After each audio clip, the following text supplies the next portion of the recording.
Bienvenidos a la presentación oficial de la Red Interdisciplinaria de Estudios de Género perteneciente a la Universidad de 3 de Febrero. Hoy, desde el auditorio principal, estaremos transmitiendo en vivo la conferencia de Judith Butler, titulada Cuerpos que todavía importan. Las autoridades más importantes de la Universidad de 3 de Febrero están presentes aquí en este evento y hace instantes hablaban con nosotros acerca de la importancia de esta conferencia de Judith Butler. Estamos muy contentos de la gran repercusión que ha tenido la conferencia de Judith Butler. Creemos que para la universidad también es muy importante porque si bien esto está organizado por la Red Interdisciplinaria de Estudios de Género y una de las especialidades de esta profesora son los estudios de género, no nos tenemos que olvidar que además de eso, que es importantísimo, ella tiene un trabajo mucho más extenso que pasa fundamentalmente por el derecho al disenso, por la defensa del derecho al disenso a partir de una explicación política de que sobre todo desde el 2001, desde la Guerra del Golfo y desde una serie de actitudes políticas de Estados Unidos, pareciera que es imposible disentir. Y esto para nosotros es muy importante en la Argentina, es muy importante en esta universidad por el compromiso que todos tenemos con la democracia, compromiso que no fue gratuito, sino que implicó luchas sumamente crueles para llegar a tener la democracia y entonces invitar a quien ha hecho toda una doctrina del derecho al disenso nos parece profundamente coherente con nuestra universidad. Creemos que la problemática de género, la problemática de la identidad es un problema que ninguna organización ni ninguna institución está exenta de tener que revisar sus inercias culturales que han marcado determinadas matrices para pensar de una determinada manera, la influencia del pensamiento patriarcal, la influencia de las cargas machistas, o sea, todo ese componente tiene que estar revisado porque hoy es objeto seriamente de una objetivación porque ha marcado, y lo conocemos en los casos extremos de feminicidio, la historia contemporánea, ¿no? La conferencia de Judith Butler es organizada por la Red Interdisciplinaria de Estudios de Género. Sus integrantes hablaron con nosotros y esto es lo que nos decían al respecto. Es una de las pensadoras más complejas que existen en temas de género. Digamos, realmente ella tiene un gran soporte en Foucault, en Derrida y en el psicoanálisis a través de discusiones que mantiene con Kristeva, a través de conceptos lacanianos. Es decir, es una de las pensadoras más complejas, pero más interesantes. Ella da un salto cualitativo cuando ella aporta en su producción aquello de que el sexo también está construido a partir de un concepto que atraviesa las normas, el concepto de género que atraviesa las normas y constituye de alguna manera el sexo. Nos ha mostrado que el concepto de mujeres no es un concepto que aborde lo colectivo, sino que es un significante político. Y ese es uno de los, basamentos más interesantes de la discusión que ella plantea. Ella desencializa tanto el género como el sexo y nos permite pensar esa relación con las normas que constriñen y que sujetan un modelo heteronormativo. Nos permite desplegar la temática del género en otras dimensiones. Me parece que representa esto, el espíritu crítico, la capacidad de generarse más preguntas. Digo, que no todos los debates están cerrados. El debate, en términos de género, de parte de Judith Butler me parece que ha sido muy desafiante. Digo, que está discutiendo no solamente temáticas de sexualidad, y me parece que ilumina muchas de las cuestiones que tenemos en las disciplinas, que es pensar en términos dicotómicos todo el tiempo, no solamente mujer-varón, sino en términos dicotómicos que todo el tiempo caemos, cuando uno reflexiona. En abril de este año hicimos la primera convocatoria a investigadores que en un relevamiento interno veíamos que habían presentado proyectos de investigación en los últimos años que tocaban temáticas de género y los invitamos a reunirnos para constituir esta red, una red interdisciplinaria de estudios de género. La razón por la cual es una red es porque estamos empezando a trabajar a partir del formato del programa de redes de trabajo interdisciplinario que ofrece el CIEA, que fue el centro que respondió a esta propuesta mía de generar este ámbito. La red es interdisciplinaria porque la idea es que todo profesor, docente, investigador, graduado, alumno e incluso no docente, porque la idea nuestra es realmente atravesar todos los claustros de la universidad, se sume a una instancia de intercambio, de diálogo, de producción académica, específicamente abocada a las temáticas de género, por un lado, pero con un carácter específico de la reflexión situado en el ámbito de la universidad y específicamente en el territorio, en el ámbito de influencia de la universidad, que es el partido de 3 de febrero.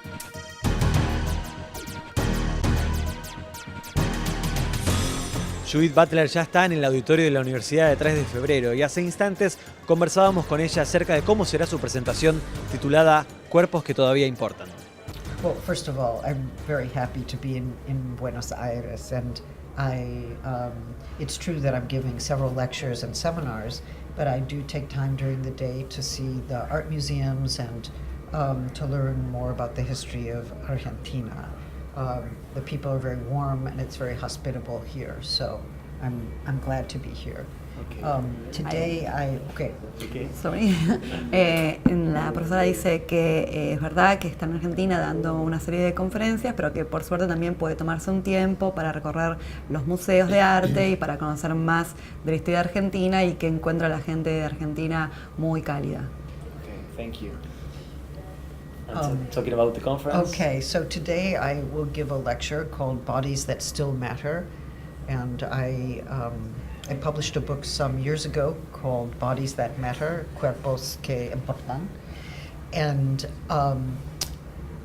in that book I thought about what is material about our body, what is actual and real and empirical about our bodies, and what is constructed, what is made, what is culturally formed or shaped. How do we understand what is natural or given? How do we understand what is socially produced or constructed? So this was a very controversial issue because, of course, there are people who believe that our bodies are fully natural, that we don't make them, but they're made. And then there are others who think, no, we can recraft the body as we wish, and that human action and choice has a great role to play in the making of our bodies. So this is a kind of paradox that I've been working with for many years, and I hope to think about that again with this audience here. Bueno, la profesora dice que la conferencia que ella va a dar se titula Cuerpos que aún importan, y que esa conferencia tiene relación con un libro que ella publicó hace unos años que se llama Cuerpos que importan, donde ella trabajó y reflexionó acerca de qué es lo que hace a nuestro cuerpo material o real o empírico, y que hay una paradoja que tiene que ver con la discusión respecto de cuánto del cuerpo es dado, natural, y cuánto es construido, que esa es la paradoja que a ella le ha interesado trabajar, y que en particular hay gente o hay a quienes sostienen que el cuerpo es algo natural, que está dado. Su pregunta, su reflexión apunta a pensar lo que está socialmente construido del cuerpo y cuál es el lugar de la agencia, de la acción y de la elección en la relación con el cuerpo. Ella va a tratar este tema nuevamente con esta audiencia de la UNTREF. ¿Qué te parece que esta conferencia se dé en la universidad, en un marco académico con estudiantes y bueno, y docentes también, y que no se dé en la capital federal, que no se dé en el centro de la capital, sino en las afueras, en el conurbano? El conurbano, sí. Well, first of all, I think that universities like these are very important because they serve the immediate community. I don't think you have to be in the center of the city to have a very fine education. And I'm very impressed that there is now this interdisciplinary gender network here at UNTREF, And Maria Inés has told me a little bit about this network, and I'm glad to be here at the moment in which it seems to be developing and growing. Ok, la profesora dice respecto de tu pregunta que le parecen muy interesantes estas universidades que no están en la ciudad capital porque sirven al medio inmediato en el que se encuentran, a la población inmediata, y eso permite tener una educación de alto nivel sin tener que estar viviendo o trasladándose, podríamos decir, a la ciudad central. También dice la profesora que está muy entusiasmada con este proyecto de la Red Interdisciplinaria de Estudios de Género, que yo le estuve contando que estamos iniciando, y que le alegra ser parte de esta conferencia, digamos, convocada por la red en un momento en que se está desarrollando en esta universidad. Que bueno, le iba a preguntar sobre la red, qué pensamiento tenía cuando le contaron que se estaba formando y con diferentes miembros, con estudiantes, con docentes, que es bastante interdisciplinario, ¿no? Justamente la red, ¿le parece interesante? ¿Es algo que ya conocía en otros lados? Well, you know, I don't think it's possible to study the topic of gender without an interdisciplinary context. And I also think that the study of gender involves academic theory, it involves empirical research, but it also involves policies that affect all kinds of people in their everyday lives. So gender crosses the academic and non-academic fields, but it also traverses all the academic fields. If you think about it, if you're studying women's work, or you're thinking about political equality, or you're asking about sexuality, you're already talking about economics, you're talking about political theory, or you're thinking about psychology or social theory. In other words, we need many different perspectives to understand the historical and political reality of gender. Ok, la profesora dice que le parece que el tópico del género no se puede trabajar si no es de manera interdisciplinaria, que atraviesa todas las disciplinas y involucra tanto la investigación teórica y empírica académica como la vida por fuera de la investigación académica, sobre todo las políticas públicas, fundamentalmente. Entonces, si vos te preguntás o investigás por el trabajo de las mujeres, por las políticas de la sexualidad o por lo que del género está vinculado con lo económico, necesitas distintas perspectivas que te ayuden a pensar el tema y las cuestiones que se tocan. Okay. And the last one is, ¿a quién piensa que está destinado esta conferencia? ¿A quiénes piensa que le puede interesar o a quiénes piensan que deberían escuchar esta temática a tratarse? Yes. You know, what happens when I give a lecture is that I don't always know who is in the audience, right? So part of giving the lecture is asking the question, who are you? So the response to the lecture lets me know something about who people are, and very often I say something and it affects someone's life in a way that I cannot predict.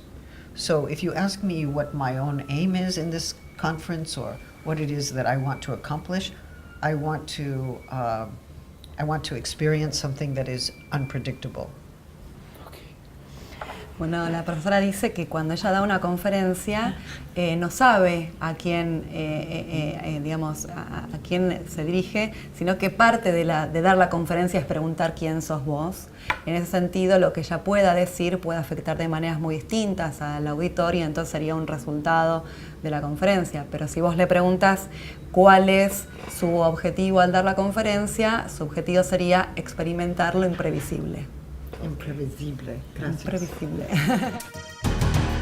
Buenas tardes a todos y a todas, a los que están aquí en el auditorio, a los que están afuera viéndolo en la pantalla que hemos instalado, a quienes nos están viendo desde la Universidad de La Rioja y a quienes van a seguir esta conferencia vía internet que se está transmitiendo en streaming.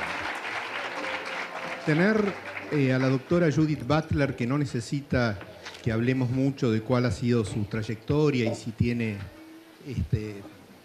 tales o cuales títulos, porque la cantidad de personas que se han congregado para escucharla demuestra que enumerar su currículum sería superfluo.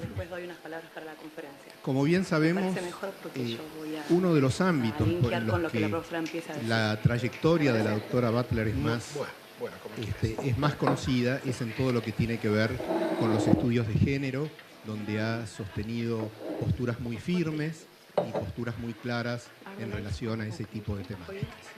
Como uno de los temas que ella va a tratar va a ser este, y María Inés va también a hacer una presentación hablando de esta temática. Yo quería enfatizar en otras cuestiones a las que ha hecho referencia nuestra invitada de hoy últimamente. Buenas tardes a todos y a todas, en lo que va del siglo a los que están aquí en el auditorio, a los que están afuera viéndolo en la pantalla que hemos instalado, a quienes nos están viendo desde la Universidad de La Plata y a quienes van a seguir esta conferencia vía internet que se está transmitiendo especialmente en los países centrales. Pareciera que en los 15 años que llevamos del siglo XXI, por no hablar de lo que pasaba antes, pero por marcar, como ella lo hace muy bien, un elemento bisagra, digamos, en los acontecimientos del 2001 en Nueva York, decía que pareciera que hay que tener una idea, como en la última década del siglo XX había que estar de acuerdo económicamente con el consenso de Washington, pareciera que ahora hay que estar obligatoriamente de acuerdo con la interpretación del mundo, de la guerra, de la vida, que hacen los Estados Unidos y sus aliados europeos. No podemos disentir sobre por qué o cuál es la explicación, o no nos dan siquiera una explicación de por qué Estados Unidos ha hecho desaparecer a dos de los países que exhibían una civilización más antigua y más progresista de Medio Oriente, que eran Siria e Irak.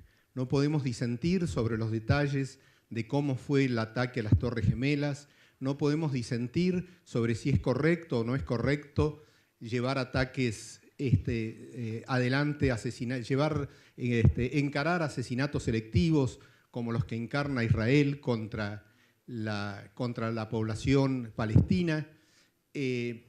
Todos esos temas que sería lógico que en el mundo se discutieran, todos esos temas que todos, incluidos fundamentalmente buena parte de la población de Israel y buena parte de las personas, los hombres y mujeres de religión judía que se sienten afectados por ese tipo de ataques que dicen representarlos pero no los representan, toda esa gente quiere tener derecho a decir algo, quiere tener derecho a que sobre todos los temas podamos opinar como todos tenemos que opinar y que defender nuestras posturas en las cuestiones que tienen que ver con el género y con la libertad, en ese tipo de actitudes. Estamos en la Universidad de 3 de Febrero, en el conurbano bonaerense, donde normalmente este tipo de acontecimientos no sucedían, y si suceden es gracias a que existen ahora universidades como la nuestra que tienen esta preocupación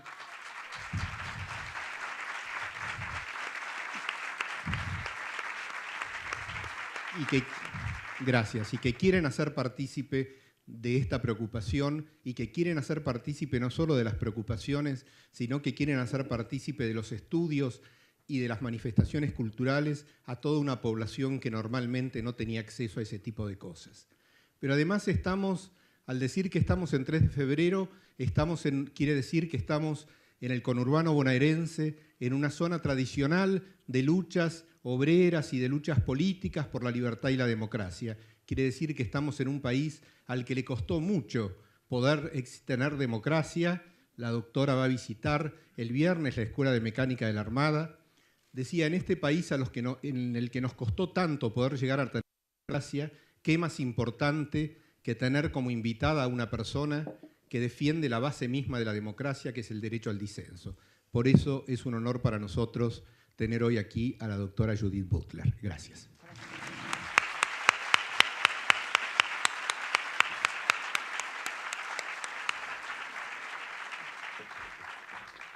Bueno, yo voy a continuar con la necesidad de agradecer porque realmente esta conferencia, este evento ha implicado la colaboración y el trabajo de mucha gente, y antes de hacer otro comentario quiero agradecer en primer término a la profesora Judith Butler por haber aceptado nuestra invitación para dar una conferencia, a las autoridades de la universidad, el rector Aníbal Josami y el vicerrector Martín Kaufmann, a los departamentos de la universidad que han coorganizado la conferencia, que son el Centro Interdisciplinario de Estudios Avanzados, la Secretaría de Investigación y Desarrollo de UNTREF, especialmente a Pablo Jacobkis y a Daniel Mato por el apoyo dado, también a la Secretaría de Extensión de la universidad, en particular a Gabriela Asprela, el secretario, que además es miembro de la Red de Estudios de Género.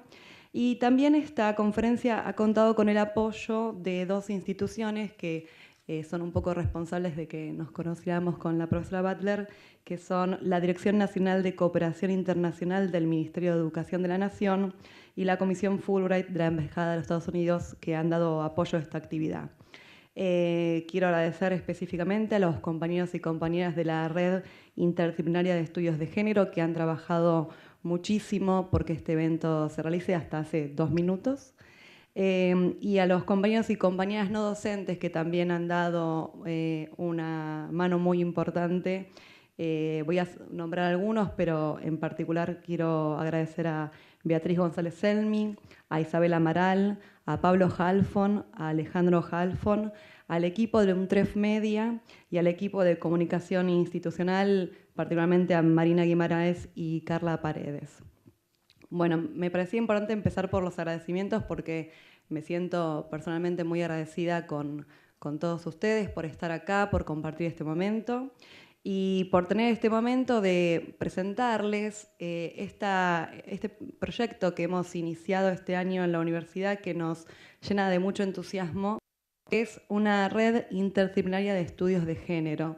Este proyecto se hace posible porque el Centro Interdisciplinario de Estudios Avanzados el año pasado hizo una convocatoria general a docentes e investigadores de la universidad que les interesara pensar interdisciplinariamente. Respondiendo a esa invitación, se generó un diálogo interesante que se traduce hoy en esta red conformada, que es una red que está en constitución. Esto significa que la red está abierta a recibir a todo investigador, docente, graduado, alumno de la universidad e incluso compañero o compañera no docente que le interese discutir temáticas de género para pensar estrategias de colaboración, de intercambio, para producir una reflexión o un pensamiento sobre estos temas. En particular, hay 3 objetivos generales que se propuso la red. Darle a la reflexión de género un carácter situado en la producción teórica y la situación social específica de la universidad y del conurbano bonaerense.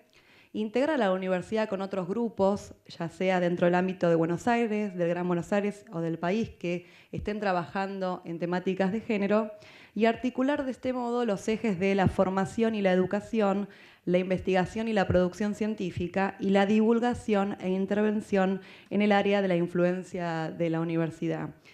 En particular, respecto a esta cuestión del carácter situado, bueno, nos es importante pensar cómo podemos contribuir desde la red al territorio propio en el que se inserta la universidad, pero también lo situado tiene que ver con un momento particular que estamos viviendo, que creo que es digamos, un momento difícil, pero que implica un desafío más para el trabajo que hagamos de la red, y es la, por suerte, particular atención que ha tomado en el dominio público las problemáticas de violencia de género y femicidio en la Argentina. En ese sentido, creo que el momento es propicio, aunque preferiríamos que no fuera necesario contribuir por esas razones también. Pero bueno, además hemos tenido, lamentablemente, en la Universidad Nacional del 3 de Febrero un caso de femicidio en el año 2012, la alumna de Administración de Empresas Marisa Sotelo. Creo que eso también un poco nos muestra que A veces favorablemente y a veces por razones bastante negativas, hay una necesidad de tener una respuesta como universidad a todo lo que la temática de género cruza dentro del ámbito de la universidad y fuera de ella. En ese sentido, gracias. En ese sentido, además de la preocupación situada, de la motivación que esto nos da, creo que la marca del inicio de nuestro trabajo es una marca de generosidad. La generosidad de habernos encontrado, las colegas y los colegas que respondieron a la invitación, que vuelvo a repetir que sigue abierta y seguirá siempre abierta, y la generosidad de que la profesora Butler esté hoy con nosotros dando apoyo a esta actividad que tantos nos entusiasma. En ese sentido, creo que para terminar de presentarles el trabajo a la red y dejar hablar a la profesora Butler, que es a quien queremos escuchar, creo que hay algunas preguntas que van a guiar el trabajo de la red de género y a la que invitamos a quienes quieran sumarse, que son: ¿qué contribución puede realizar una reflexión sobre la temática del género a la vida universitaria de UNTREF y a la vida extrauniversitaria? ¿Qué diálogo podemos generar? Y en particular, ¿de qué modo la generosidad que marca el inicio de esta tarea, con el encuentro entre colegas de UNTREF y la presencia de la profesora Butler, puede multiplicarse en un esfuerzo por hacer dentro y fuera de la universidad, como nos ha enseñado la profesora Butler, la vida un poco más vivible? Les agradezco a todos que estén presentes y cedo la palabra a la profesora Butler. Gracias. Muy bien.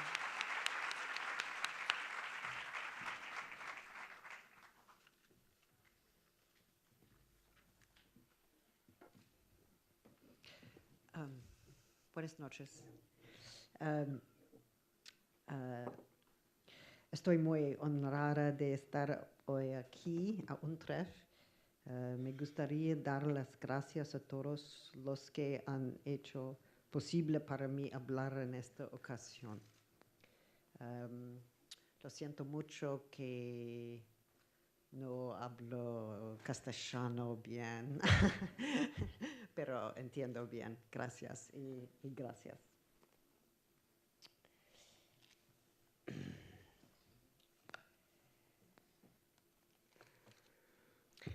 I would like today to address a basic question. Why is it Pregunta básica. that theories ¿Por qué las teorías que tenemos sobre la vida corpórea, el género, la sexualidad son importantes para pensar cómo podemos vivir mejor nuestra propia vida? Esto es una pregunta ética. ¿Y cómo podemos mejor organizar nuestras vidas juntos? Y esto es una pregunta política. ¿Es posible pensar en la teoría como algo que se desarrolla solo en el ámbito académico, como una especialización, o tal vez simplemente como una marca que circula dentro de un mercado? Y por supuesto puede ser una o todas estas cosas. Pero de hecho, cada vez que planteamos nuestras opiniones sobre la política y las políticas, confiamos en supuestos teóricos que podemos haber considerado o no. Por ejemplo, podemos abrazar opiniones políticas sobre una gran variedad de temas: derechos de gays y lesbianos, aborto, tecnología reproductiva, transgénero, trabajo sexual, violencia contra mujeres y minorías sexuales. Suponemos que cuando decimos algo, formamos derechos, o cuando oponemos cierto tipo de violencia, suponemos que todos entienden quiénes son las personas, quiénes se afectan potencialmente o en realidad a través de esos derechos en ese tipo de violencia. Algunas veces no queremos aminorar la marcha del debate para pensar quién es un trans y cómo se define esto y qué lucha hay detrás de esa definición, o sobre quién tiene derecho a definirlo, o cómo las personas trans participan en este desacuerdo sobre esa definición en sí. Por supuesto, todo esto surge en cuanto empezamos a hablar de la categoría de mujeres. ¿A quién tiene que entrar en esta categoría? Las mujeres trans deben ser incluidas, pero ¿qué tan a menudo nos olvidamos olvidamos que esta categoría de mujeres debe ser inclusiva.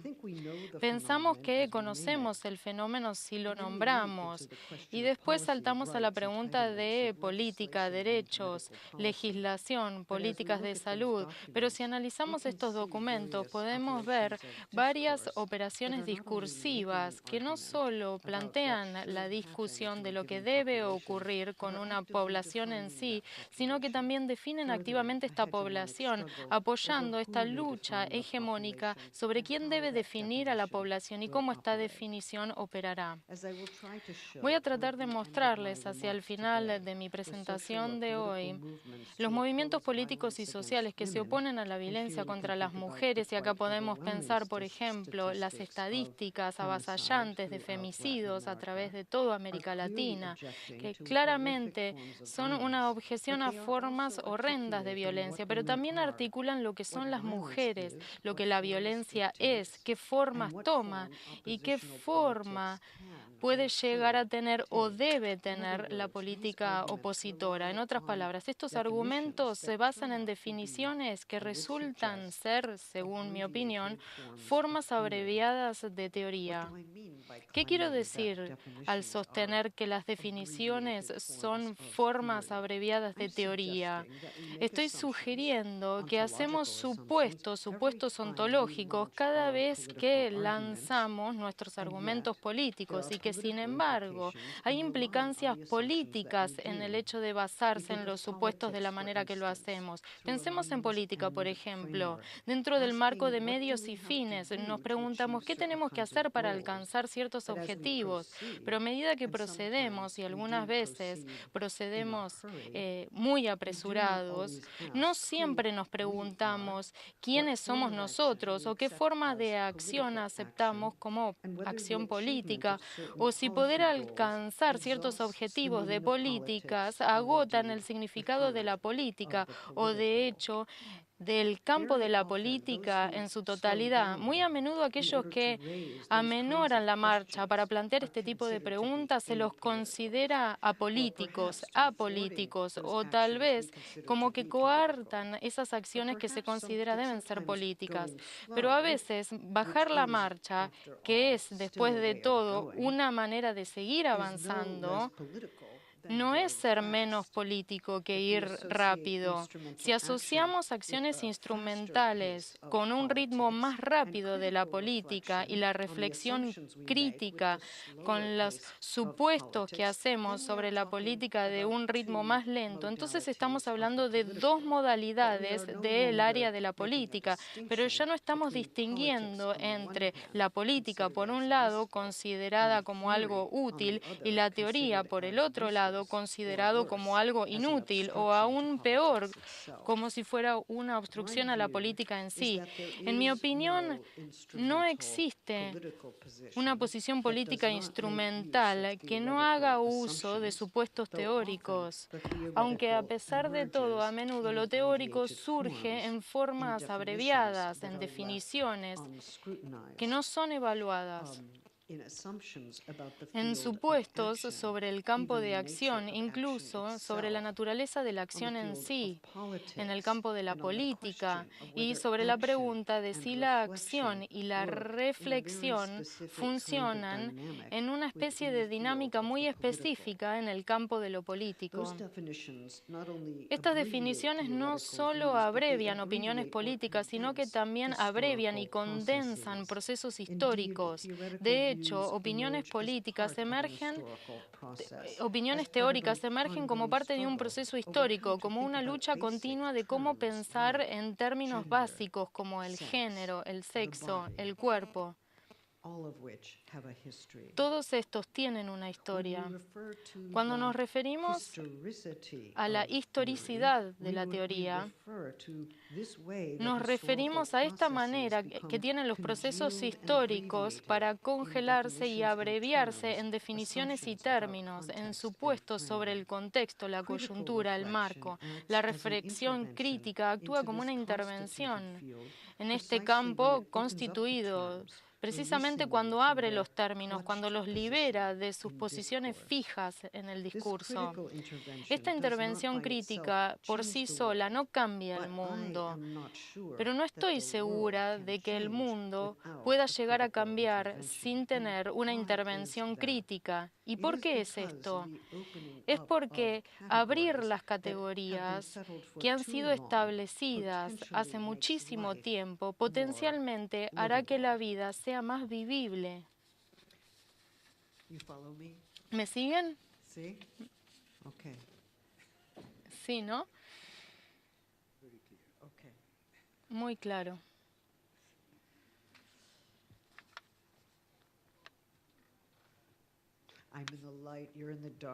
Estoy acá en la luz, ustedes en la oscuridad, yo hablo inglés, ustedes castellano, quiero saber que hay un encuentro en el medio. Esperemos que haya un encuentro. Hoy día apuesto a que algunas de estas definiciones, que muy a menudo se dan por hecho, por sentadas dentro del campo de la política, de hecho, hacen que la vida sea menos vivible. Estas pueden ser definiciones de género, supuestos sobre el cuerpo o la sexualidad, o maneras de comprender cómo el poder funciona.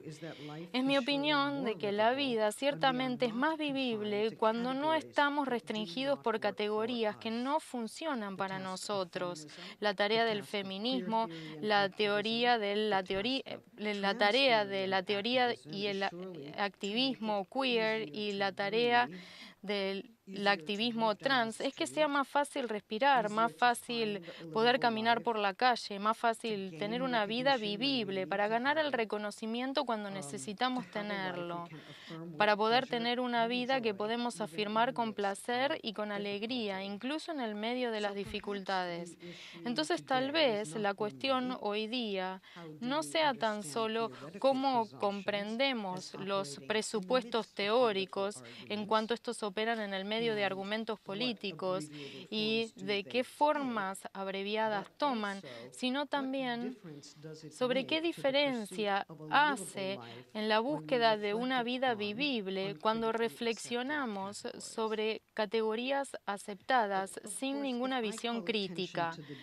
Por supuesto que yo llamo la atención al discurso, no solo a las categorías, sino a supuestos más amplios sobre lo que constituye un campo de estudio o activismo. Ciertamente voy a encontrar muchas preguntas críticas. Me pregunto, por ejemplo, ¿me preocupa el discurso a costas de la realidad material y la historia? Me han preguntado esta pregunta ya hace 25 años. Esta pregunta ya es como mi amigo, me sigue a todos lados.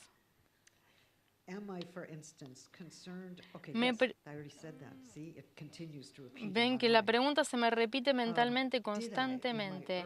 En mis primeros trabajos, ¿establecí el sexo como una construcción cultural y entonces le rechacé o repudié la materialidad del cuerpo? ¿Cómo respondo a estas críticas? Primero, es necesario considerar que decir que un cuerpo es construido no quiere decir que está plenamente construido o que no es nada más que un constructo. Tenemos que poder entender en qué sentido y hasta qué punto digo que un cuerpo está moldeado y dotado de significancia en virtud del marco histórico dentro del cual se lo comprende. ¿Y cómo pensamos entonces en la materialidad del cuerpo? Por supuesto, sabemos que cuando tratamos de entender la materialidad del cuerpo, hay distintas maneras de hacerlo.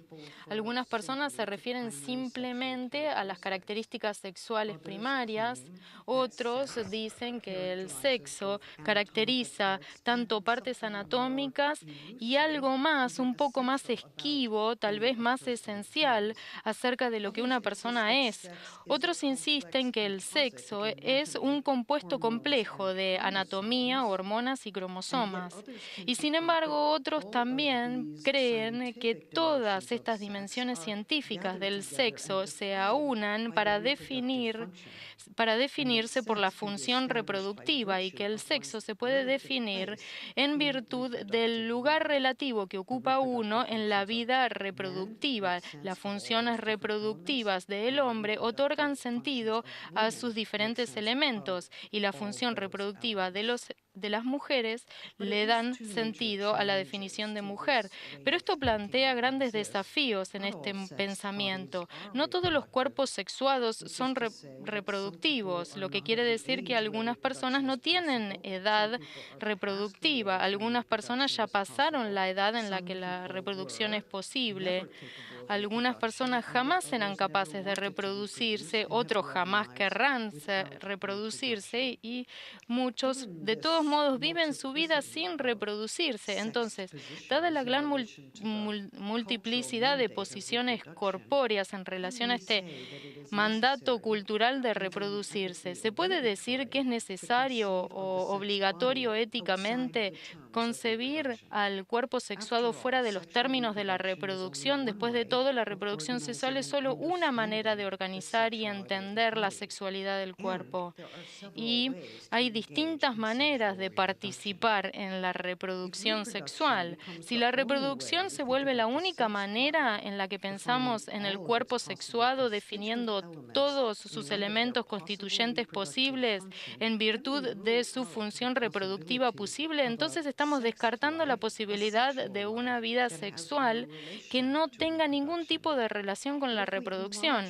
Pero si expandimos el paradigma de la sexualidad dentro del cual pensamos al cuerpo sexuado, ¿el cuerpo sexuado se ve distinto? En otras palabras, ¿cuáles son los órganos sexuados ahora? ¿Y cómo pensamos en la sexualidad y al cuerpo sexuado fuera del marco en el cual el cuerpo sexuado, su propia materialidad, está limitado conceptualmente por su función reproductiva?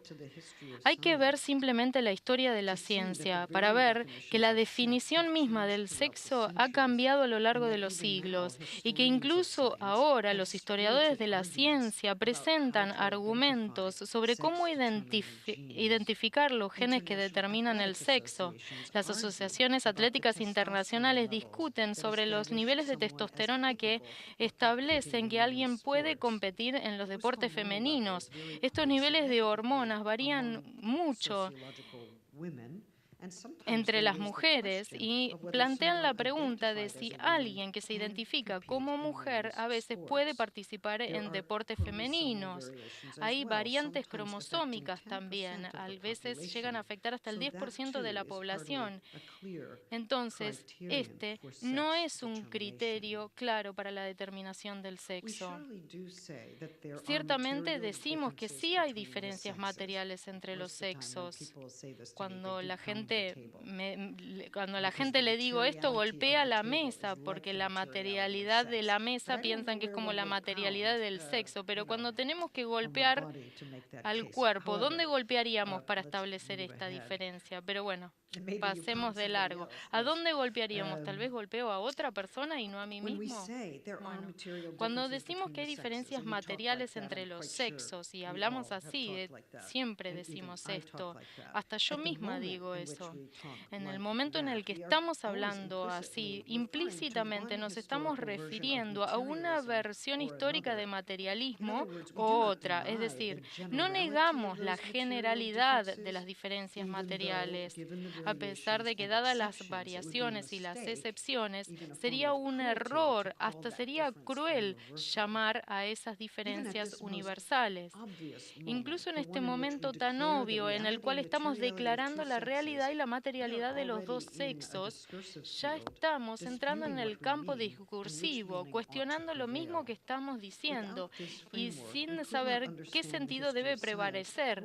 Sin este marco no entendemos la historia de la ciencia ni tampoco cómo el sexo opera en distintos idiomas. No podemos entender la dificultad y el carácter demandante que tiene la traducción de obras sobre la materialidad del sexo, de traducir de un idioma a otro estas estas obras.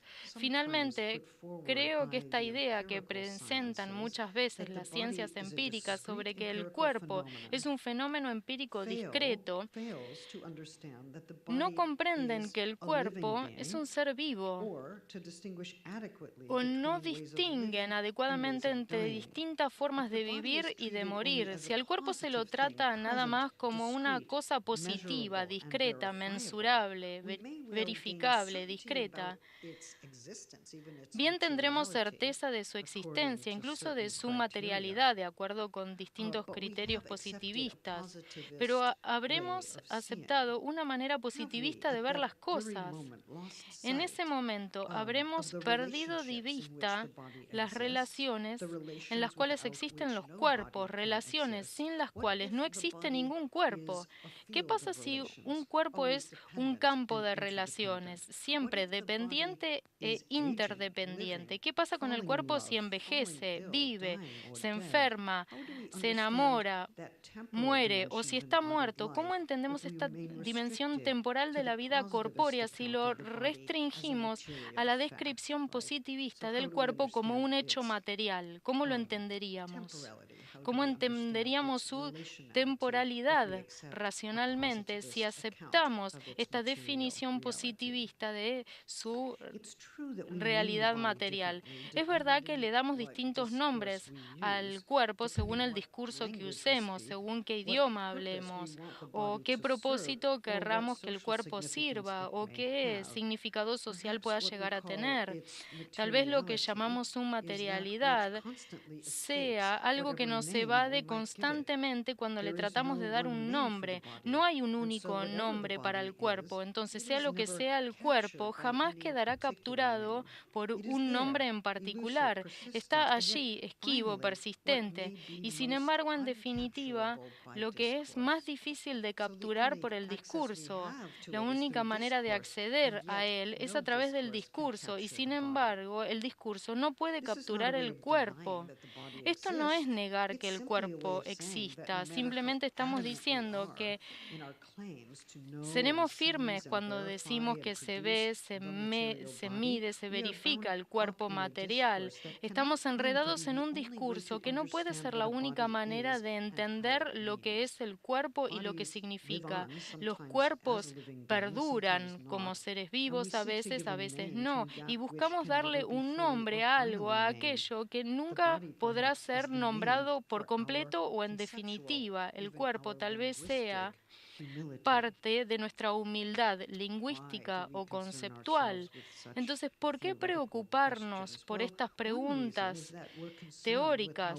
Un motivo es por el cual nos preocupa es que porque las mujeres, las personas de género no conformante o minorías sexuales, generalmente están mal reconocidos o no reconocidos. Cuando alguien vive en un cuerpo que está mal reconocido, sufre insulto, acoso, prejuicio cultural, discriminación económica, violencia policial o patologización psiquiátrica. Esto conduce a maneras desrealizadas de vivir en el mundo, es decir, una manera de vivir bajo las sombras o como sombra, no como un sujeto humano, sino como un fantasma.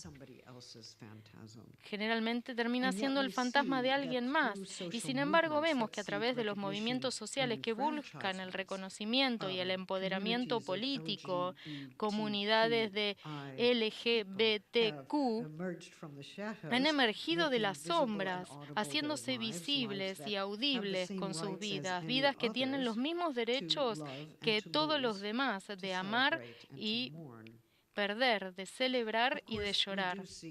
Por supuesto, buscamos el reconocimiento en este mundo para poder existir como sujetos sociales que participan en un mundo común. Al mismo tiempo, sabemos que no hay un reconocimiento perfecto en este mundo. Esto no quiere decir que debamos abandonar la lucha por el reconocimiento. Tan solo quiere decir que tenemos que entender el reconocimiento precisamente como una lucha continua. Pedimos el reconocimiento no solo por quiénes somos nosotros, por nuestra propia capacidad de autodeterminación, nuestro derecho a la igualdad y a la libertad. Los cuerpos que han vivido bajo las sombras, ¿cómo emergen ante la luz más brillante? No tal vez bajo la iluminación más plena, sino bajo una luz más brillante. Esto lo hacen, emergen gracias a la solidaridad entre individuos heroicos. Vivimos en un mundo en el que los cuerpos no solo se comprenden con normas convencionales de género, o cuando aquellos que son excluidos de la sociedad son comprendidos como no civilizados. ¿Y cómo hacemos que estas vidas se hagan visibles y audibles bajo estas condiciones? ¿Cómo pueden ser reconocidos los cuerpos cuando no se ajustan a la norma social de lo que deben ser los cuerpos? ¿Qué actos como agentes son necesarios para contrarrestar las fuerzas de exclusión y desrealización y también de violencia? ¿Cómo se juntan los cuerpos para significar su existencia, su inteligibilidad y su persistencia? Algunas veces es el mismo hecho de ponerse de pie, de caminar juntos, de reunirse, lo que asegura su existencia social, lo que significa su demanda política y promete así un futuro político diferente. A pesar de que mi pensamiento en general se dedica al feminismo, política de género y derechos sexuales, me parece que es importante ver cómo la pregunta de quién puede ser reconocido se extiende a muchas otras poblaciones. De hecho, se extiende a más grandes grupos de la población que ahora viven vidas precarias. Estas preguntas toman vida cuando las poblaciones precarias se reúnen para protestar contra medidas de austeridad, para protestar contra leyes inmigratorias racistas e injustas, para protestar con condiciones de trabajo y explotación temporal. El profundo sentido de que no hay un buen futuro, la carga de una deuda impagable, el miedo de un régimen autoritario o de la violencia social y política. La gente se reúne no solo para hablar sobre su oposición a políticas que hacen sus vidas invivibles, simplemente también para, de manera firme, ponerse de pie juntos con el apoyo que necesiten en público, más iluminados de lo que estaban antes, para captar la atención a sus vidas corpóreas, que sufren cuando no hay refugio, cuando no hay suficiente alimento, cuando no hay un buen sustento o atención de salud, cuando no está accesible o simplemente no lo pueden pagar. Su presencia manda una ola certera a través de toda la sociedad que dice: nosotros, los invisibles, existimos. Esto ocurre en varios países, muchos países, cuando la gente se pone de pie y se mueve en público. Los transgénero, los queer, mujeres, ciudadanos indocumentados, minorías religiosas, raciales. Estos son los precarios. Siempre existe el riesgo de ser acosado, lastimado, asesinado cuando la gente se reúne con estos objetivos, como hemos visto en las grandes demostraciones en Europa, en Turquía, Rusia y recientemente en Iguala, México. La gente igual, de todos modos, se reúne, corre el riesgo, se moviliza por su vulnerabilidad, buscando el objetivo de mejorar y hacer conocer sus fuerzas. Y me preocupan en particular los 43 estudiantes de México que se supone desaparecieron y que están muertos. Y desaparecieron porque simplemente se reunieron para protestar medidas de austeridad de la universidad. Se reunieron para protestar. ¿Y qué hicieron que fuera criminal? ¿Saben qué?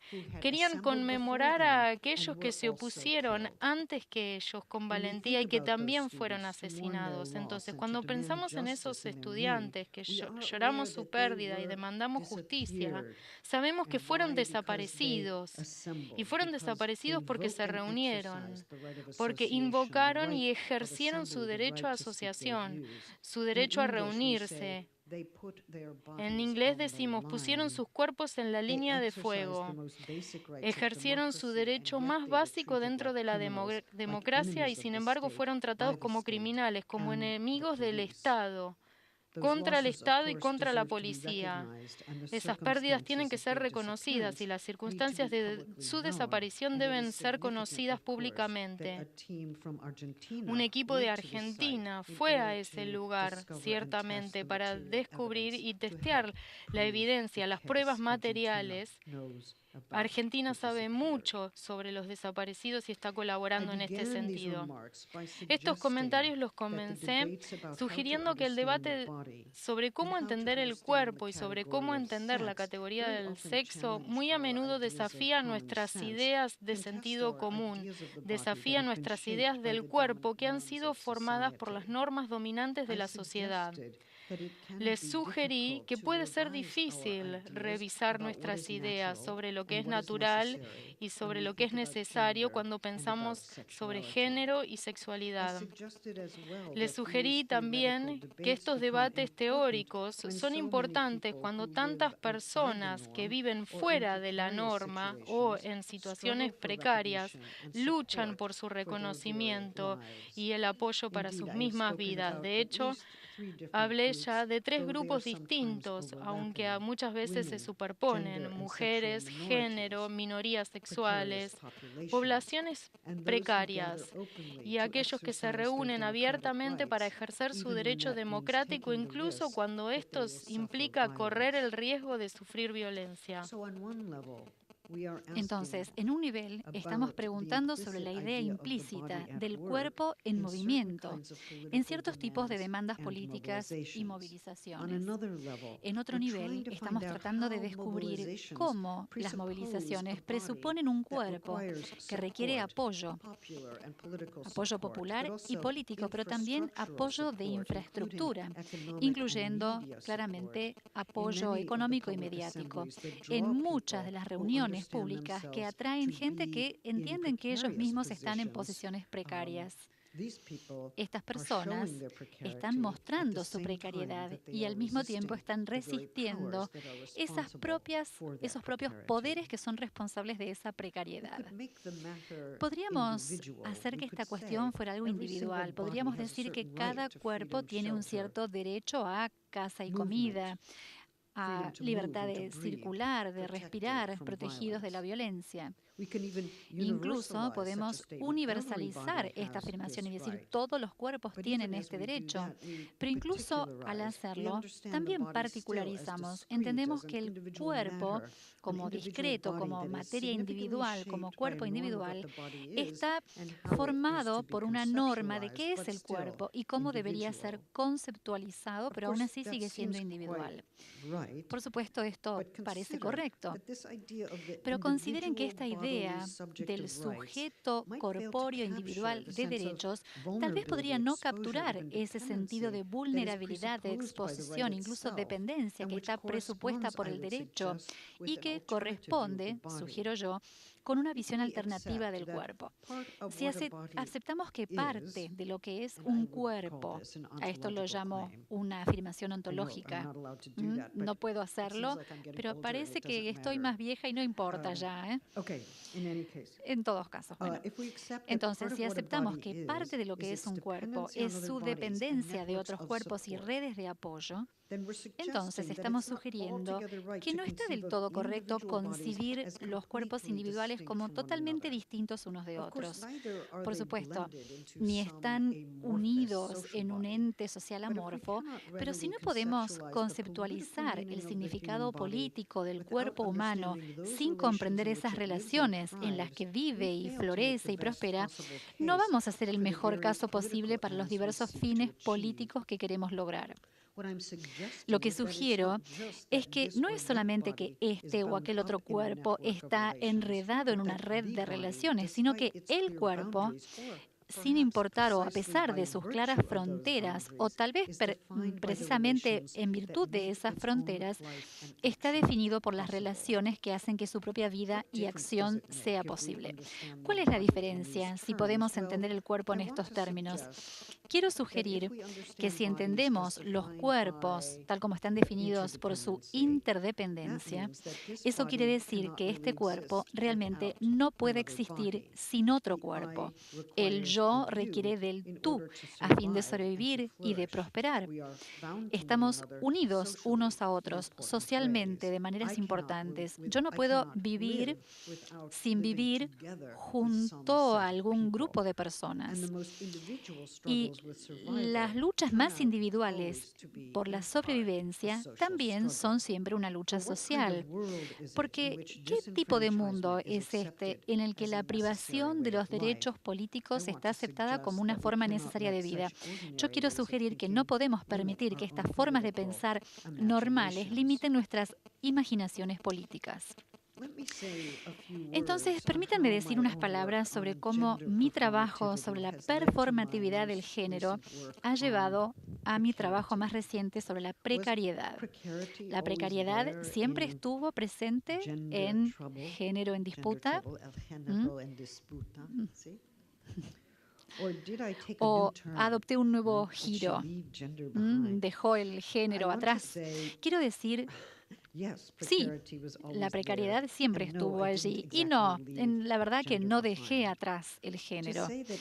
Decir que el género es performativo es decir que es un cierto tipo de actuación. El aspecto del género muchas veces es erróneamente considerado como una señal de su verdad interna o inherente.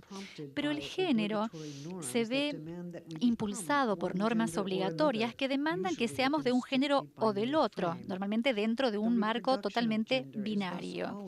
La reproducción del género siempre es una negociación con el poder. Y finalmente, no hay género sin esta reproducción de normas que corre el riesgo de deshacer o de rehacer la norma de maneras inesperadas, abriendo la posibilidad de un rehacer de la realidad de género en nuevas líneas.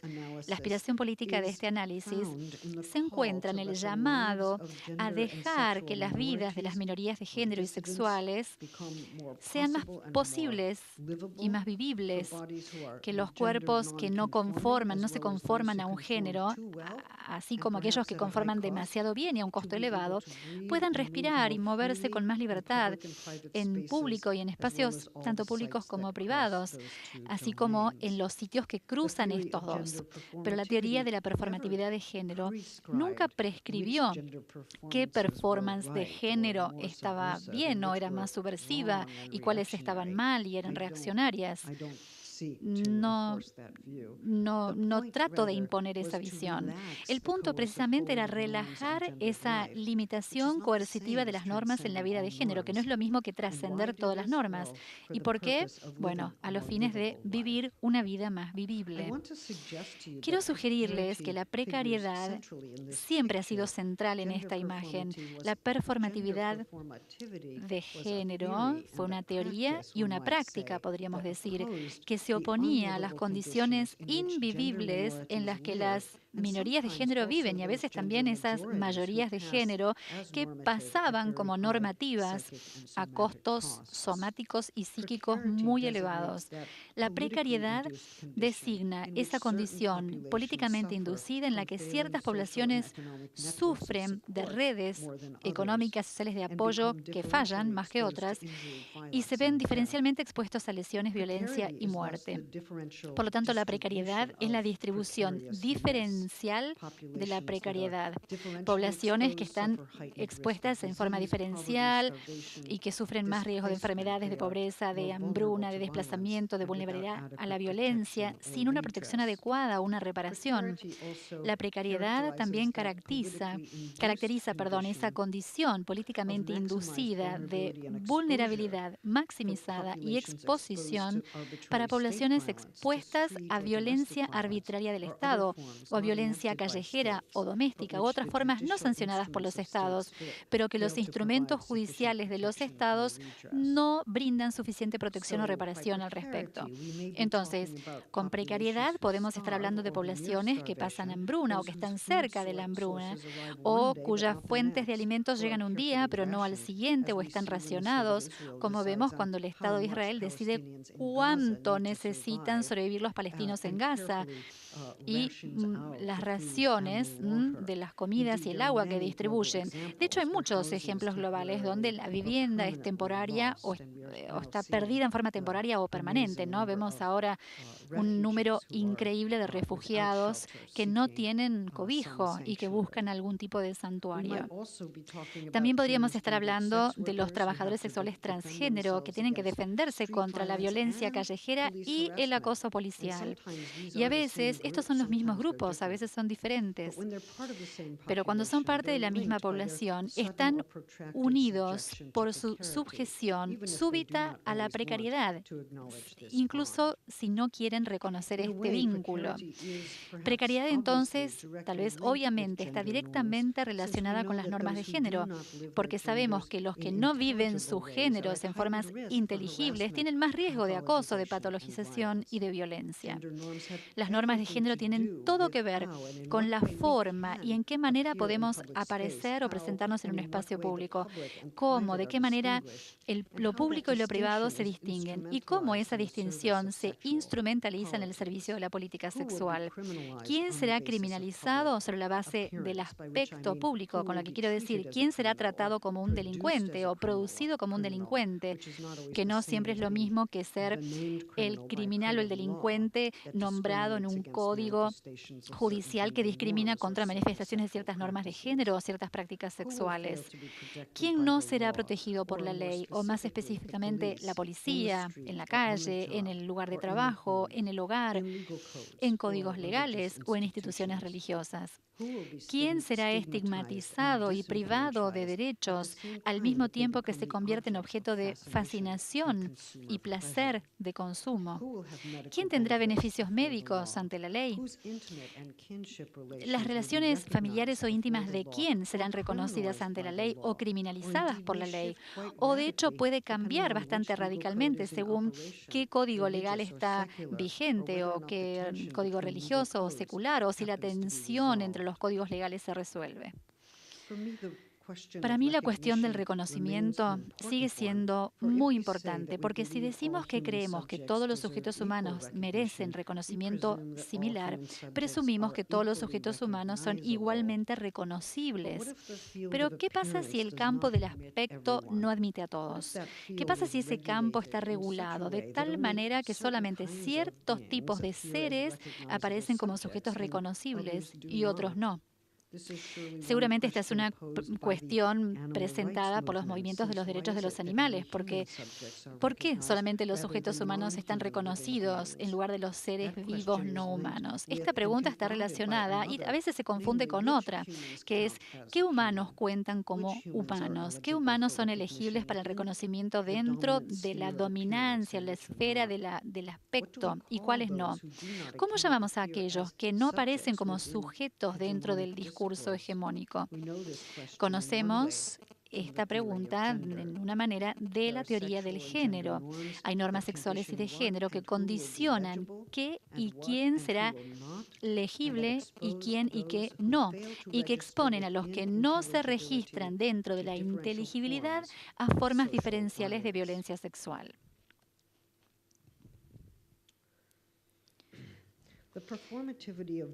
La performatividad del género está relacionado con formas diferenciales en las que los sujetos son elegibles para el reconocimiento.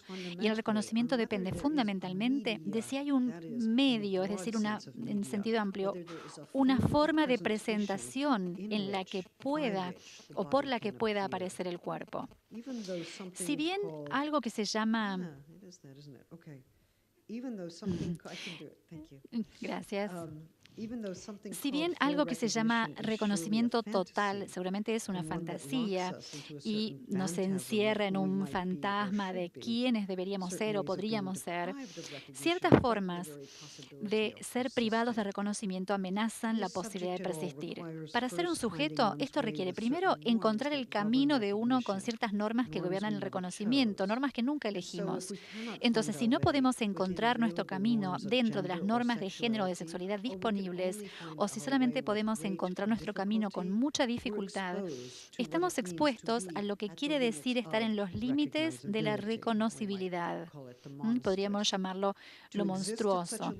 Existir dentro de ese límite quiere decir que la viabilidad de la propia vida está cuestionada, lo que podríamos llamar las condiciones ontológicas sociales de la propia persistencia. En algunos discursos liberales estándares, los sujetos se los piensa como el tipo de seres que vienen o que existen antes de una ley existente y piden su reconocimiento dentro de sus términos.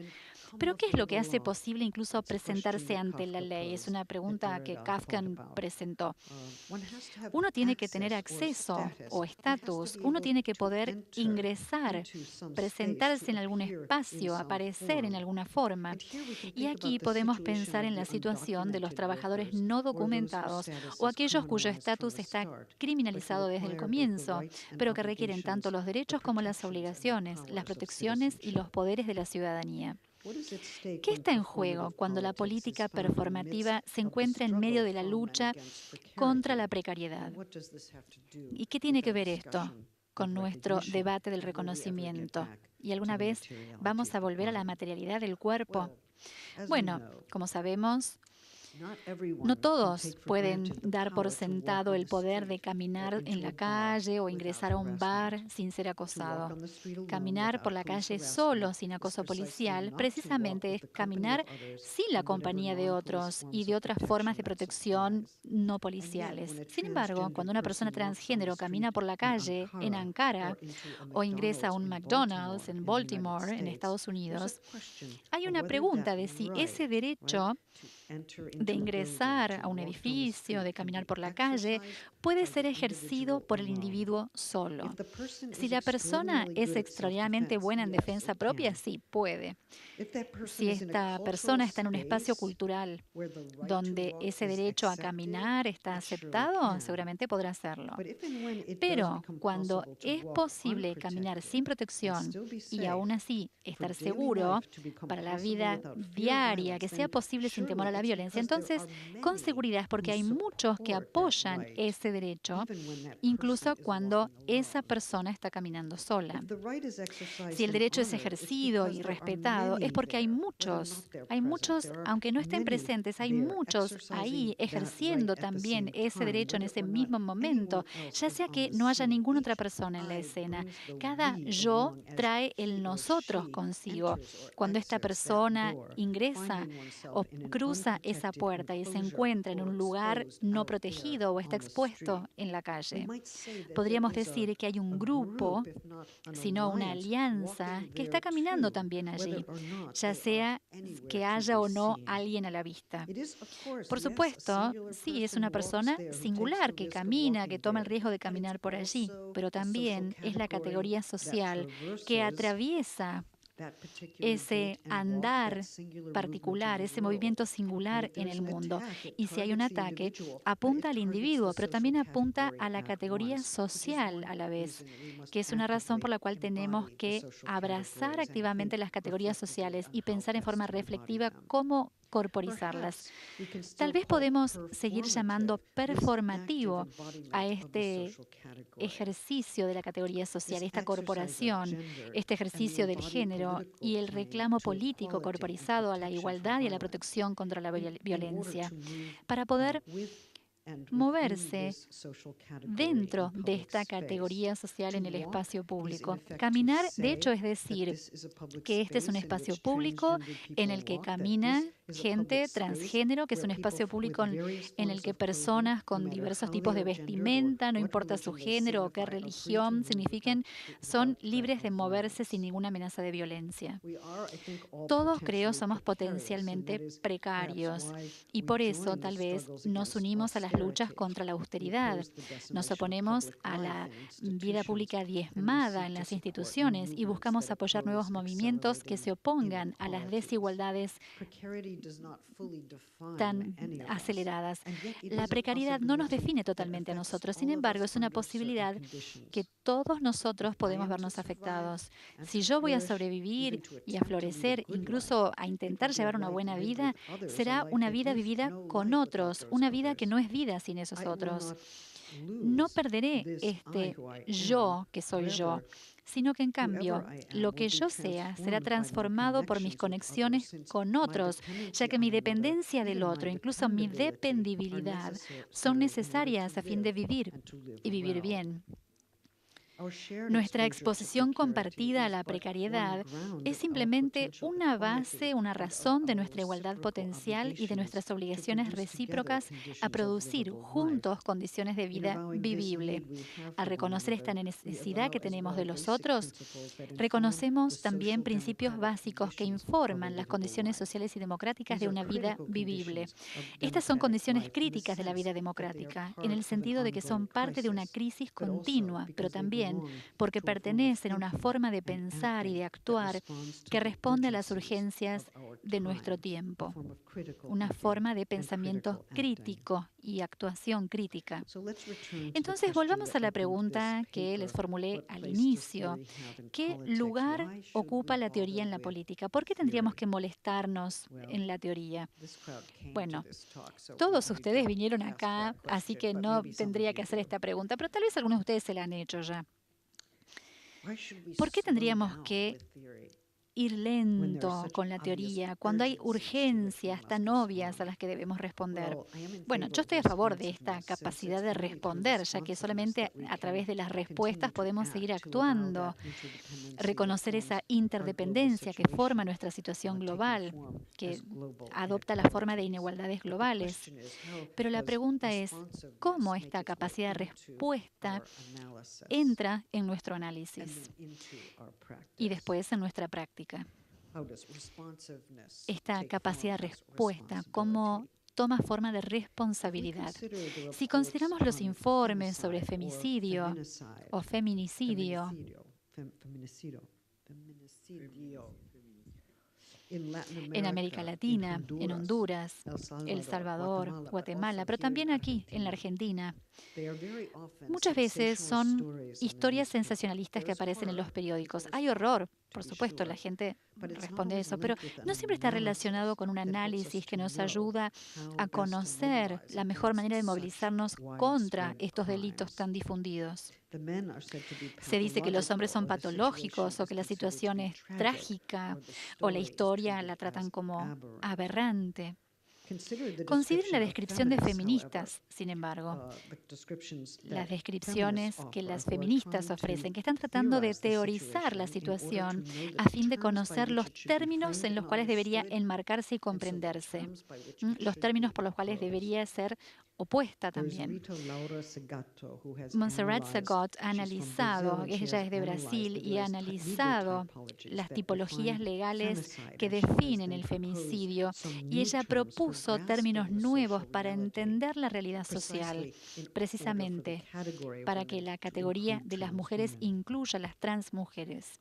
Montserrat Zagot, de Costa Rica, sostuvo que el femicidio expresa de forma dramática la desigualdad de relaciones entre lo femenino y lo masculino y muestra una manifestación extrema de dominación, terror, vulnerabilidad social, exterminio e incluso impunidad. En su opinión, no servirá explicar los asesinatos a través del recurso a características individuales, patologías o incluso alguna teoría sobre agresión masculina. En cambio, estos actos de homicidio tienen que ser comprendidos en términos de una estructura social prevaleciente y tenemos que poder describirlas como una forma extrema de terrorismo sexista y oponernos a eso sobre esas bases. Por un lado, parece como si se nos pidiera comprender la desigualdad como la base para los asesinatos, y no siempre es un argumento intuitivo.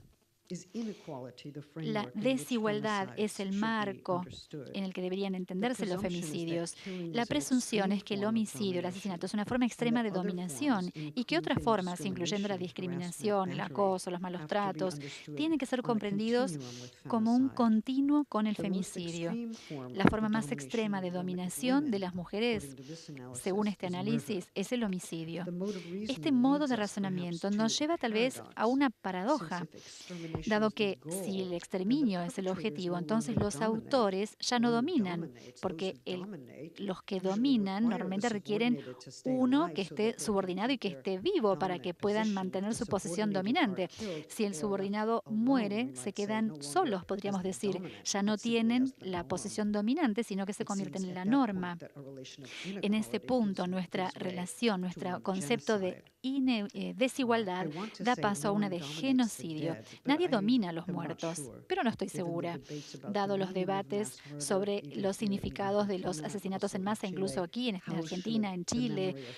La memoria de los asesinatos en masa debería ser narrada de una forma, y esto es una lucha, ¿no?, en cuanto a quién domina a los muertos. Pero los asesinatos en masa, en algún sentido, son el fin de la dominación y la imposibilidad absoluta de la igualdad. Y desde entonces, el homicidio se ha convertido en la norma y los autores, los asesinos, se quedan solos. Pero los femicidios no implican el asesinato de todas las mujeres. Algunas mujeres que son asesinadas o transmujeres mueren, pero otras mujeres siguen viviendo y son conscientes de esos asesinatos y son conscientes de que ellas también podrían morir. Y precisamente porque la población de mujeres que siguen vivas están aterrorizadas por el hecho de estos homicidios, las prácticas de la dominación se instalan de la forma que lo hacen. Subordina o muere. Eso se convierte en el imperativo para las mujeres que viven en estas condiciones. Entonces, en este sentido, la práctica del asesinato de algunas mujeres permite que otras mujeres sepan que podrían ser asesinadas bajo la condición en la que no pueden subordinarse. Un ejemplo terrorífico es este para todas las mujeres. Y este poder de aterrorizar, por supuesto, está apoyado, respaldado y fortalecido muchas veces por la policía, que se niega a arrestar, a los sistemas legales que se niegan a procesar, o incluso la policía que inflige violencia sobre las mujeres que se atreven a hacer una denuncia cuando sufren violencia o cuando la ven. A este asesinato lo llamamos violencia y obviamente es correcto llamarlo así, pero también tendríamos que llamar violencia a la institucionalización del terror que se reproduce con estas prácticas. Si a esto último, a esta institucionalización del terror, lo llamamos violencia también, entonces tenemos que pasar de un concepto de violencia física a otro que es institucional, si bien los dos, de hecho, están relacionados, unidos en una dialéctica fortalecedora del terror. Aquí es donde hay tanto trabajo teórico por hacer. ¿Cómo entendemos la especificidad del terror sexual? ¿Cómo se relaciona con la dominación y con la exterminación? ¿Cuáles son las modalidades psíquicas de ser aterrorizado? Todas estas preguntas nos ayudan a comprender cómo podría haber una intervención de escala global para demandar una reconceptualización de estas formas de homicidio, para que podamos entender las formas del poder social que se sancionan en estas circunstancias. Ahí vamos a poder contrarrestar las historias que culpan a las mujeres por sus propias muertes violentas, o que convierten a los hombres en personajes patológicos, o que brindan una descripción simpática de su ira descontrolada. Si bien todas estas pérdidas son individuales y horribles, también pertenecen a una estructura social que ha considerado a las mujeres como no merecedoras de dolor o lamentables. Las categorías que no entienden la operación del poder social en estos casos, obstruyen la oposición política efectiva a esta condición. Y esta es una de las razones por las cuales debemos mantener la categoría de mujeres abierta a todos los que se definen dentro de esos términos. Por supuesto que hay muchas preguntas que permanecen en los usos de discursos de derechos humanos, el recurso a regímenes legales que muchas veces reproducen la desigualdad, la necesidad de comprender las posibilidades de la resistencia que las mujeres tienen en esas condiciones aterrorizantes y la necesidad de crear una imagen global de esta realidad que pueda implicar el entendimiento de cómo funcionan estos homicidios en las prisiones de Estados Unidos, en las calles de Estados Unidos, especialmente contra las mujeres de color y las trans mujeres, que son las más vulnerables, pero también aquellas cuyas formas de resistencia política pueden estar entre las más poderosas. Por supuesto, esto no está restringido a América Latina o Medio Oriente u otros lugares. Están restringidos a ninguna región global. Los trabajos académicos feministas y la jurisprudencia legal en esta zona son cada vez más conocidos y más accesibles y han cambiado el paisaje legal y político en muchos países de Latinoamérica y, por supuesto,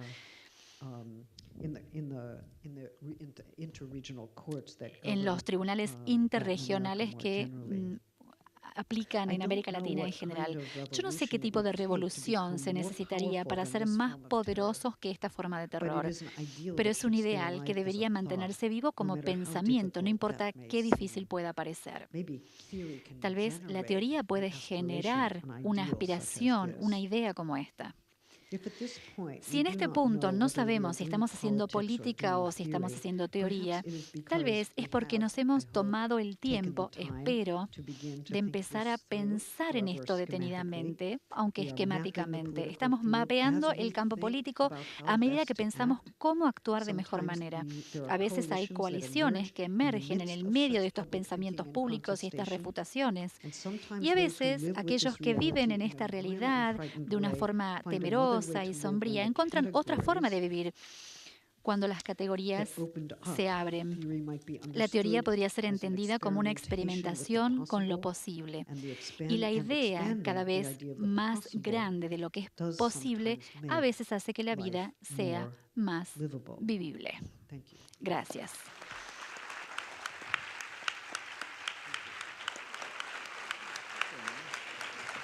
Vamos a hacer preguntas, ¿no? Sí. 3 preguntas. 7:30.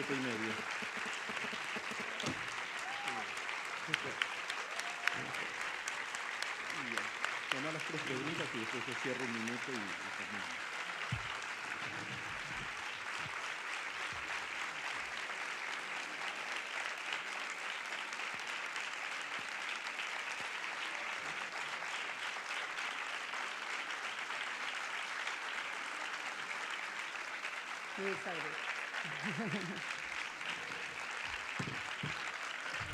Muchas gracias. Muchísimas gracias, Judith, de nuevo por estar, por tu generosa conferencia. Vamos a dar lugar a 3 preguntas, al menos para que pueda el público interactuar con la profesora. Mucho tiempo no tenemos. A ver, estoy buscando a Isabel, que no la veo por ahí. ¿Alguien? El micrófono para las preguntas. Bueno, si no, alguien que quiera gritar. Tenemos... acá, muy bien. Ahí vi una mano por allá. ¿Querés formular? A ver. Allá hay otra. Tenemos 2, una más, listo. Ahí rifé la tercera. Ok, empezamos con la primera pregunta. ¿No tenemos un micrófono para acercar a la compañera? Si no hay, no importa, que lo hagan a viva voz. Ok, te escuchamos. La profesora entiende castellano, así que si hablas fuerte.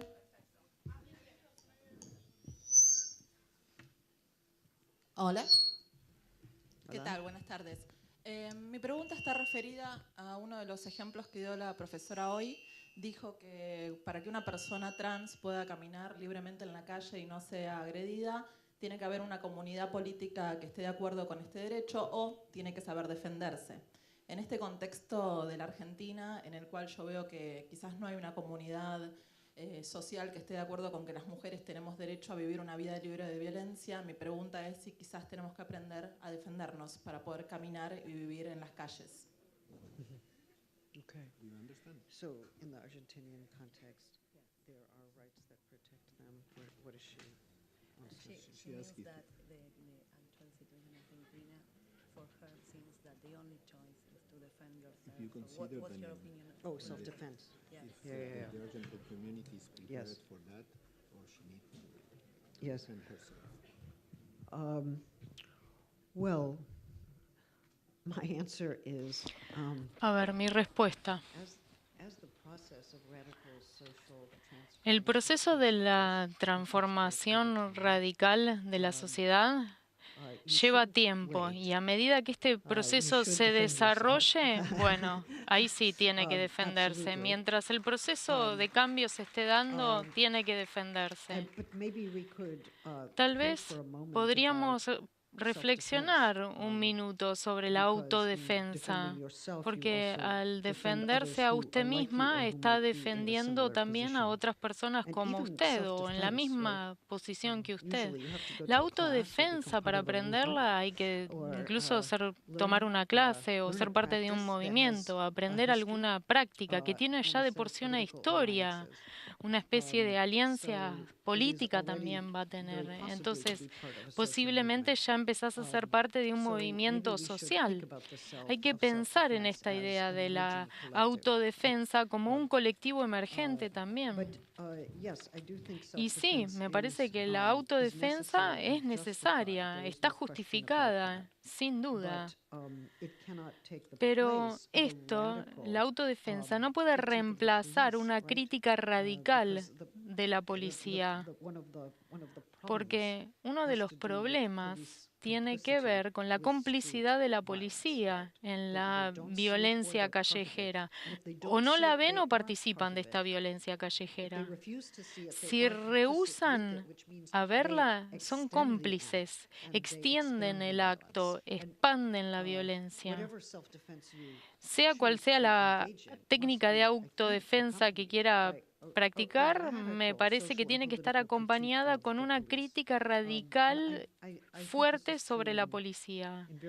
Esto es verdad en muchos lugares del mundo, en Estados Unidos, acá, en México, en Turquía, muchos lugares que he visitado recientemente, esto también se aplica. Otras preguntas.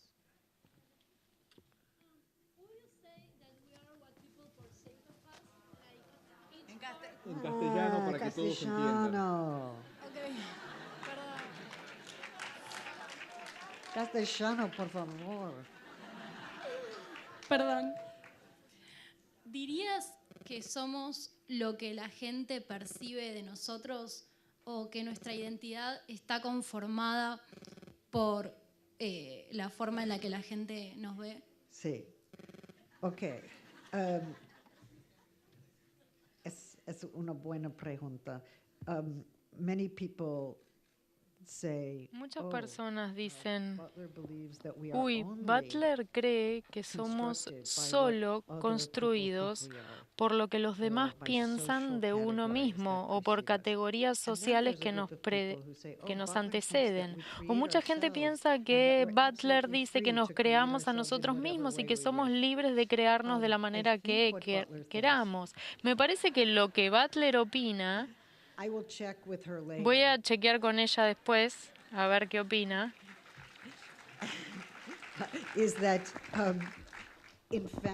Creo que ella piensa que de hecho siempre estamos confrontados ante las maneras en las que nos nombran, nos perciben, nos forman. Siempre nos confrontamos a esto, pero no tenemos que reproducir mecánicamente esas maneras en las que nos tratan, en las que nos perciben, esas maneras en las que nos nombran.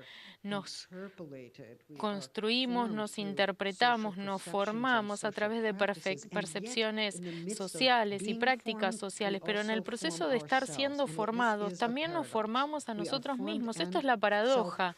Nos formamos, nos autoformamos y la libertad que tengamos solo tendrá sentido en el contexto de esta situación social, dentro de esta paradoja social.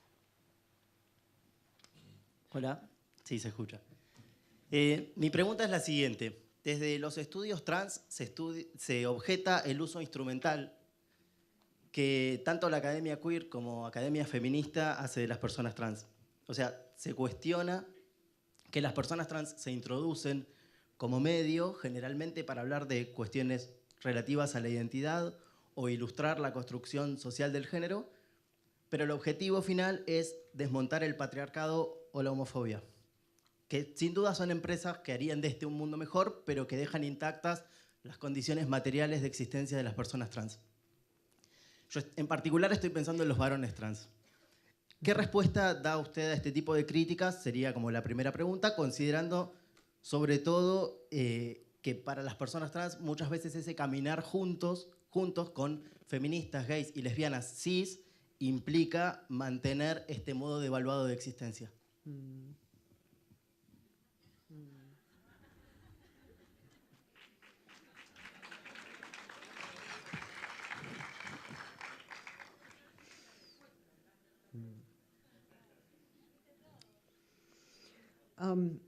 Maybe I have a brief answer to an Tengo important una question. respuesta breve a una pregunta tan importante acá. It seems to me that it is.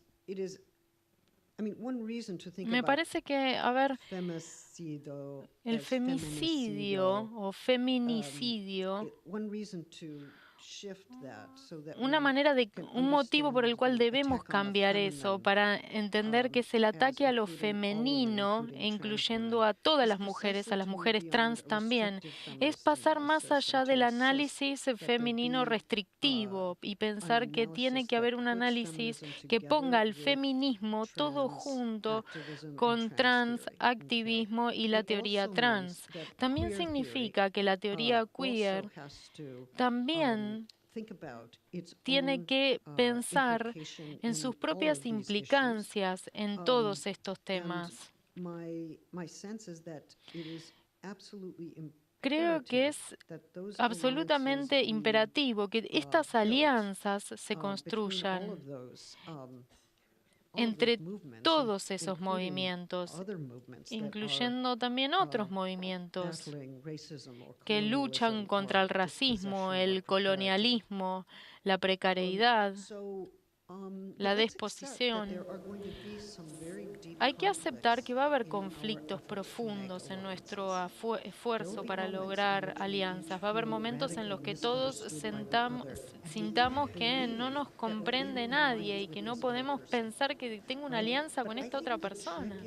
Pero me parece que la clave es que en ese momento en el que no puedo creer que tengo una alianza con esta otra persona porque no entiende mi existencia material y nunca ha entendido mi existencia material, nunca va a estar aquí, nunca me va a entender. Entonces, ¿cómo puedo estar en una alianza con esta persona que no me entiende? Bueno, parece que en ese momento tenemos que aprender a vivir con la idea de no amar a aquellos con los que tenemos una alianza. Puede haber agresión, puede haber ambivalencia, pero de todos modos nos mantenemos juntos porque nuestro análisis ha identificado las formas de violencia, de opresión, que realmente nos afecta a todos juntos, pero de manera muy distinta a cada uno. Entonces tenemos que mantener nuestro análisis, nuestra atención en eso.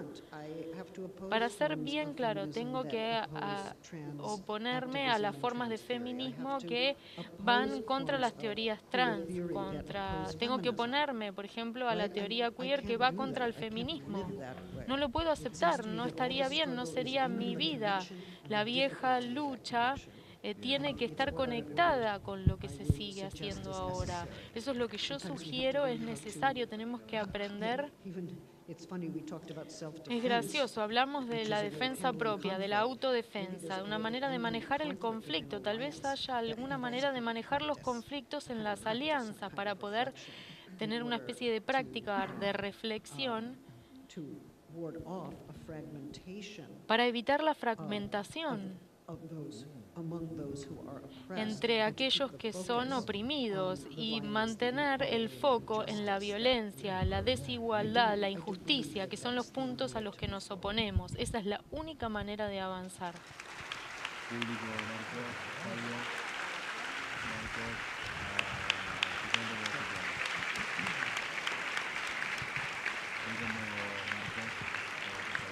Bueno, antes de dar las palabras de cierre a nuestro rector, queremos pedir disculpas porque por la cantidad de público del que estamos muy agradecidos va a ser muy difícil y por eso decidimos que mejor no haremos una instancia de intercambio personal con la profesora porque bueno, es mucha gente y en algún momento a alguien habría que decirle ya no se puede hablar más con la profesora. Le pedimos disculpas que tenemos que decidir esto y les agradecemos mucho que hayan venido.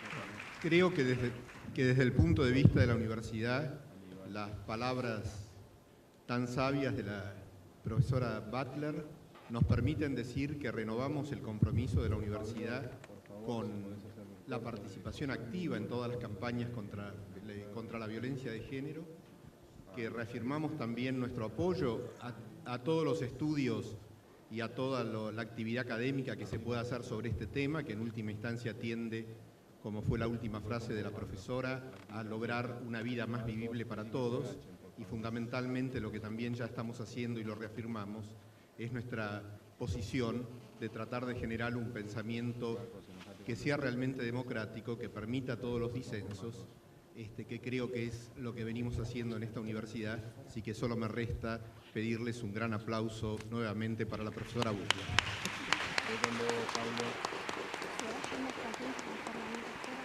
Con Pablo, te vas con Pablo. Avisar a Pablo que se prepara.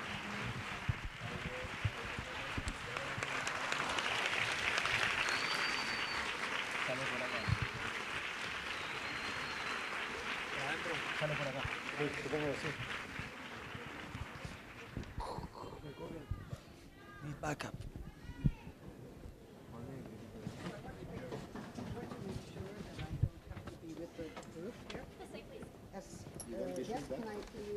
Quedamos todos cautivados, creo, con ella.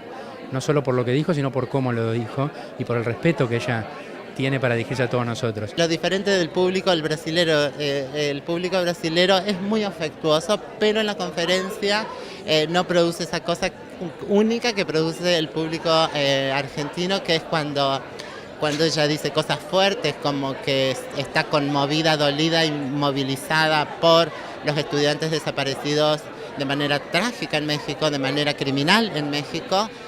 Aquí se levantan aplausos que apoyan, que hacen visible ese apoyo.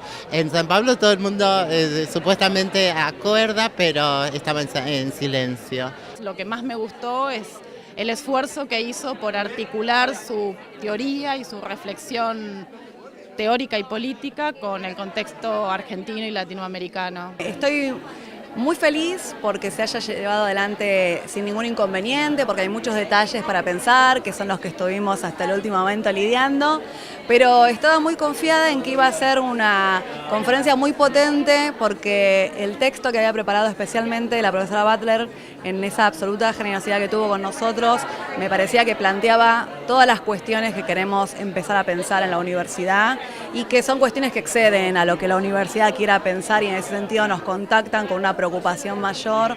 Así que creo que como una primera actividad de entusiasmo para todo lo que hay para hacer es una gran actividad que además nos compromete a estar a la altura de esto, ¿no? Y eso me parece que da ganas de trabajar, hay mucho por hacer, hay mucho para pensar y me parece fundamental que sea algo que la universidad asuma como institución. Bien. ¿Cómo la viste a Judith en la conferencia? Genial, es muy buena oradora, estaba muy comprometida con la tarea, muy entusiasmada. La verdad que solamente tengo palabras de agradecimiento y nada, de desear que realmente la gente haya disfrutado tanto como disfruté yo. Creo que así fue y bueno, creo que ella también se sintió muy bienvenida y escuchada. Te pregunto por el clima y por el público, lo que notaste vos desde el escenario, ¿qué viviste? Meteme en la respuesta en el evento, ¿no? Bueno, mira, en realidad como estaba en la organización no podía dejar de tener la cabeza separada en dos partes, la parte que quería escuchar la ponencia y la parte que quería estar atenta a que todo se desenvolviera bien. Había alguna señal de celular molestando ahí con el micrófono que me ponía un poco nerviosa, pero me parece que hubo un momento donde ya se acomodó la traducción simultánea, se puso cómoda Judith y hubo un silencio en la mayor parte de la conferencia que me pareció se debía a la atención completamente dedicada a Judith Butler, no solamente porque fuera una conferencista importante hablando, sino por lo que estaba diciendo. Me parece que hubo un momento verdadero de interlocución y de intersubjetividad entre el público y ella, y la verdad que es lo que esperábamos que pasara, así que más no podemos pedir. La red, imagino, contenta, ¿no? Todas las integrantes y ahora un gran puntapié inicial. Sí, la verdad que ahora, bueno, a disfrutar de esto y a usarlo, como te digo, como un compromiso para la tarea, para que pongamos todas las energías en todo lo que hemos pensado que queremos hacer, hacerlo de la mejor manera posible desde la red.